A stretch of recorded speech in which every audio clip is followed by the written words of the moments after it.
Good morning, everybody. Welcome. Thank you very much for joining us today. My name is Robin Matthews-Osmond. I am the Corporate Communications Manager with the Brantford Police Service, and I will be serving as the moderator for today's press conference. For today's conference, there will be two police leaders speaking with prepared remarks.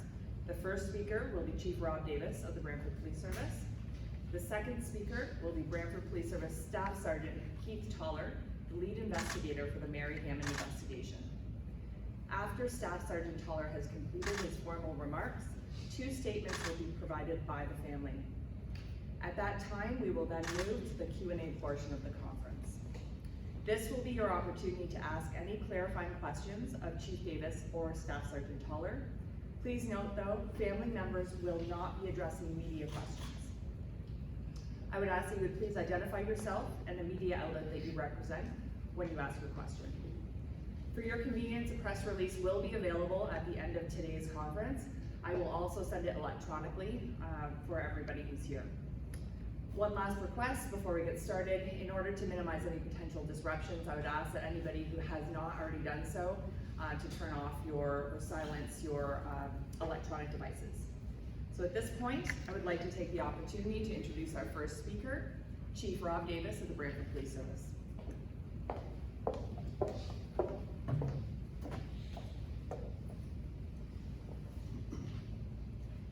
Good morning. Thank you, Robin. On behalf of the Brantford Police Service, thank you for coming today to this very important announcement. First of all, I want to convey my deepest sympathies to the family and loved ones of Mary Hammond. I know many of you have traveled great distances to be with us here today, and I want to sincerely thank you for making the trip. This is an exceptionally difficult time for those of you that were closest to Mary, and I'm thankful for the efforts of Victim Services at Brant, who are available to provide support. We will continue to provide the support you need and remain dedicated to bringing Mary home. In the early hours of September 8, 1983, 25-year-old newlywed Mary Hammond disappeared after leaving her home on her walk to work. Mary's disappearance left our communities shaken with more questions than answers. Over the years, police have received thousands of phone calls and tips, and I would like to thank those members of the public who have come forward with information and spoken to our officers over the years. From that day in 1983, the Brantford Police Service has continued to investigate this case. Through the dedicated efforts of many detectives, inspectors, and several chiefs of police, investigators were able to identify critical evidence in the Mary Hammond disappearance. This evidence has helped our investigators over the years to identify people who may have been involved in Mary's disappearance. Today, as a result of the continued investigation and through advancements in mitochondrial DNA analysis, we are announcing the name of the person believed to be responsible for the abduction and presumed murder of Mary Hammond. I will shortly turn things over to lead investigator Staff Sergeant Keith Toller of the Brantford Police Service to provide details. The 1983 disappearance of Mary Hammond is a case that left a mark with residents of Brantford and the surrounding area. Today's announcement will help to provide answers to some of the important questions related to this case. The Brantford Police Service have remained focused to complete a thorough and detailed investigation. To be clear, this investigation is still open. This is one step towards bringing Mary home. I'm thankful for the hardworking men and women of the Brantford Police Service who have worked diligently over the years on this case. It is because of their work that we are here today. The advancements in technology and forensic science, the continued dedication of our officers, and the information from our community have helped the Brantford Police Service get one step closer to being able to determine what happened to Mary Hammond and to bring closure for her family. I want to assure the residents of our city and the community that this case has remained and continues to remain an important priority for the Brantford Police Service. The case remains open, and this is one step to get Mary home. Thank you again for joining us today, and I would like to now turn things over to the lead investigator, Staff Sergeant Keith Toller, who will provide additional details.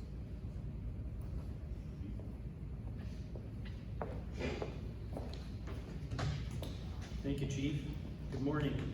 I'm Staff Sergeant Keith Toller of the Brantford Police Service and the lead investigator on this case since 2010. Before I provide today's update, I would like to take a moment to thank Mary's family for attending and would like to acknowledge the immense strength that you all have demonstrated and the great love you share for Mary. You would ask that you please respect the family's privacy at this difficult time. On September the 8th, 1983, at approximately 3:30 a.m., Mary Emma Hammond left her townhouse on Elgin Street to walk to work. Mary was scheduled to work the early morning shift at the former Bunsmaster Bakery located at 110 Morton Avenue, where she worked for approximately 1 year. Walking north on Park Road North, which is now Wayne Gretzky Parkway, she passed the Massey Ferguson factory, cut across the field towards the rear of the bakery. At approximately 4 a.m., a co-worker called Mary's husband asking why she had not arrived at work. Mary's footprints were followed to the property line at the rear of the bakery to a point where Mary cut across the field, and they then disappeared. Police were then notified. A search for Mary began. At the time of her disappearance, Mary Hammond was 25 years old, a newlywed, having been married for only 4 months prior. Mary was stolen from her family and her husband. Brantford was a much smaller city in 1983.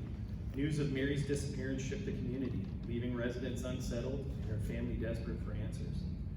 Over the years, through continued investigation, we were able to identify evidence in Mary Hammond's disappearance. This evidence has helped to identify people who may have been involved. During the initial stages of the investigation, a search warrant was executed on September the 11th, 1983 at a residence on Memorial Drive. Evidence seized at this time was examined and remained in police custody. It is because of the foresight and efforts of the investigators then that this evidence was available for analysis many years later when technology had been developed. Through the historical evidence seized and with the advancements in mitochondrial DNA analysis, we were able to forensically link Mary Hammond to a man believed to be responsible for her abduction and presumed murder. Mitochondrial DNA analysis is an investigative tool that was relatively new to policing.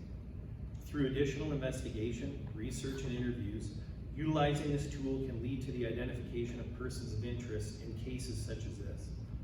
As a result of the ongoing investigation, we have identified Stephen Mudko as the individual believed to be responsible for the abduction and presumed murder of Mary Hammond. At the time of Mary's disappearance, Mudko was 36 years old and resided in a home on Memorial Drive in Brantford. Stephen Mudko died on June 23rd, 2010. However, if he were alive today and able to stand trial, he would be charged with the criminal offenses of abduction and murder in the first degree. As the whereabouts of Mary Hammond are still unknown, the Brantford Police Service are releasing a historical photograph of Stephen Mudko in hopes that it may trigger someone's memory to provide additional information which could help further this investigation. This investigation remains ongoing. As a result of the advancements in technology and forensic science, information from our community, and the tireless efforts of all the investigators who worked on this case prior to my involvement, we are one step closer to being able to determine what happened to Mary and bring Mary home. Thank you. Thank you, Staff Sergeant. So at this time, Mary's husband at the time of her disappearance, Larry Hammond, has a brief statement that he would like to read.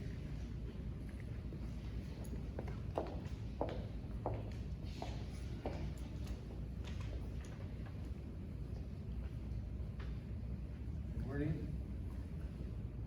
Today we are here as a family, and myself, Mary's relatives, and current and past members of the Brantford Police Services. I would like to thank Staff Sergeant Keith Toller for his compassion, and I'm so very thankful for the dedication and care that the Brantford Police Services have shown throughout the years. We have searched and hoped for answers, and for nearly 40 years, the detectives of the Brantford Police Services have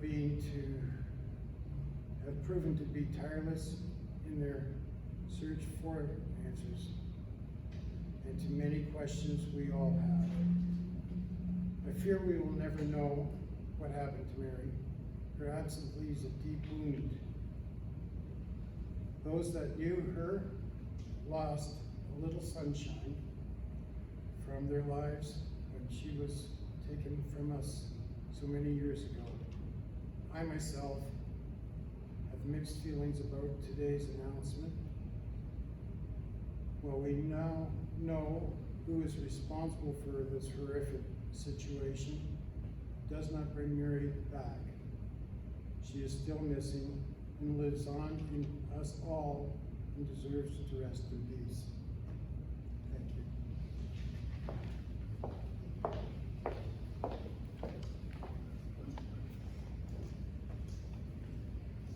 So at this point, I would now like to invite Mary's niece, Sharon Dara, to read a statement on behalf of Brenda.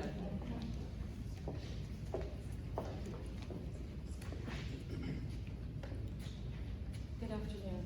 Thank you for coming today. My name is Brenda Wilson, and I'm here to speak on behalf of Mary's family. Today I am joined by Mary's brother Albert, our cousin Michelle, my sisters Christine and Sharon, and our mother Lise, who is Mary's sister-in-law. Unfortunately, Mary's sister Judy and another niece Sarah could not be here today. Not everyone who loved and cherished Mary can be here. Mary's mother, Melissa Biesenthal, passed away in 1984. Mary's eldest brother and our father, Douglas Dara, left us too soon in 1991. And Mary's brother David passed away in 2016. They all went to their grave, each with a broken heart, not knowing what happened to Mary. She was the baby of the family. All her siblings doted on her. She was a fun-loving, indulgent aunt we looked up to, a tomboy who spoiled us with lovingly crafted homemade gifts. Mary could be shy, but was friendly with those she knew and was very funny. In 1983, Mary got married. Like any beautiful bride, she had big hopes and dreams for her future. Then she disappeared. Our grandmother battled cancer in the last year of her life, fighting to stay alive, hoping to see her daughter again. My sisters and I were teenagers in '83, and we were devastated to lose our beloved aunt. Nothing can prepare you for the horror of losing a family member this way. Our family has struggled with the emotional impact of Mary's disappearance for nearly 40 years.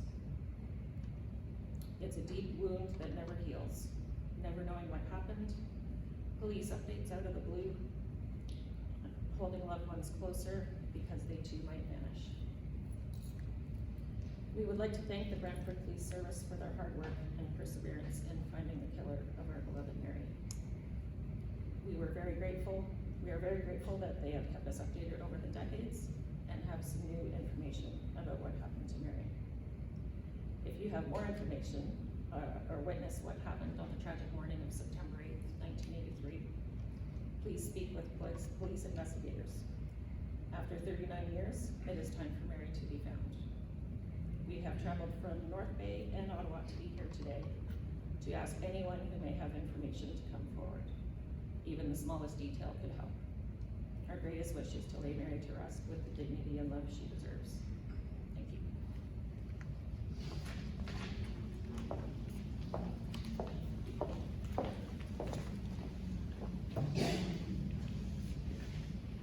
Thank you very much.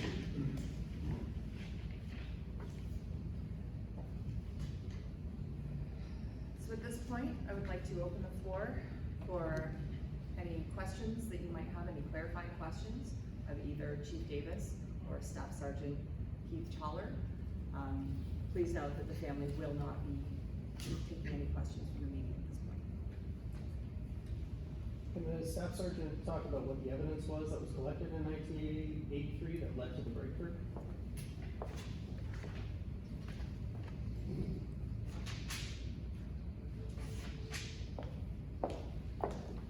Sorry, the question you'd like me to answer? What was collected in 1983 that had the DNA evidence that led to the breakthrough? I don't want to speak directly to the evidence that was seized because the investigation is still ongoing, but what I can say is that the advancements in technology helped us to generate a forensic link between Mary and Letgo. Nicole O'Reilly from the Hamilton Spectator. Can you talk about what led detectives to that address initially, way back then, that allowed you to preserve the evidence for all this time? I think information that they gained in the beginnings of the investigation helped point them in that direction. They were able to receive judicial authorization, and as a result of that and their foresight, they were able to seize evidence that they thought might be important in the future. Had he been a suspect back then? Had he been a suspect then? He was identified as a potential suspect, however, there wasn't an evidentiary link at the time. Did he know Mary at all? Was there any connection there? We don't believe, we think he may have known the family loosely, but there was no intimate connection between Mudco and the family. Do you believe that anyone else was involved? Not at this time, not in the abduction and presumed murder of Mary. The vehicle that has been described all these years as being seen in the back of the bakery, is that still believed to be tied to what happened, or? No. No. Those photos that were released, I believe in 2020, is that Stephen Mudco in those photos? Now, I'm not gonna speak directly to the evidence in the case because it's still open. However, if anyone does have information that can help us in terms of that piece that's been released, our goal is to bring Mary home.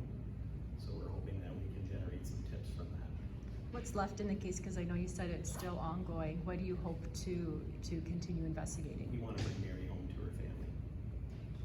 Are there any particular areas in the city that you believe that she was taken to or traveled to, or anywhere that people might have information? Not that we're aware of at this point. That's why we're hoping someone will provide that information for us. Can you talk about, as an investigator, what it means after all these years to finally bring the family some answers? Well, I'm just one of many investigators. It was a very collaborative approach. It's partial closure for the family. Again, I think our ultimate goal is to bring Mary home and put her to rest. What is the status of identifying those 3 people in the photos you released in 2020? Have you been able to? It's just gonna help us to generate some more leads in the investigation. And have you got tips on who they are? Not at this point. We do have received tips, but I won't speak directly to what tips we've received at this point. Sorry, just to be clear, you haven't identified those people, but those people are not tied to the announcement today? Correct. Necessarily. Correct. Vince? Do you know where he worked at that particular time? But not also taken right by the Nazi purpose and plan, so I'm kind of curious, do we know where this person worked at the time? Investigators do. Specifically, we don't speak about links. We don't think that there's a link between the place of employment and the crime. Somebody I think asked earlier, is it believed that he acted alone? Yes. Okay. How would this crime be described? Would it be a crime of circumstance, It's a crime of circumstance. Is he a suspect in any other unsolved cases? Is there any sense that there were other abductions or incidents over the years? We have no information that we've received in relation to criminal activity here in the city of Brantford. Was Stephen or Mudco, was he a resident of Brantford up until his death? He was a resident in Brantford up until Mary's disappearance and then moved out of our community shortly thereafter. Do you know where he went? I did not at this time, no. If you're trying to find out where Mary's final resting place is there a belief that if Stephen worked alone, that somebody helped him dispose of her body? Well, at this point, we don't know. We're hoping that maybe he told somebody something, and we're hoping that that person would be brave enough to come and tell us so we can bring closure to the family and bring Mary home. Can you share the information you might have, other information you might have of this individual in terms of activities or places that you would have frequented or anything that you would have gone that might help some memory? I don't have any specific information on that I'm willing to release at this point, just because the case is still under investigation. Was he from Brantford? Was he originally from Brantford? Yes, he was. Thank you.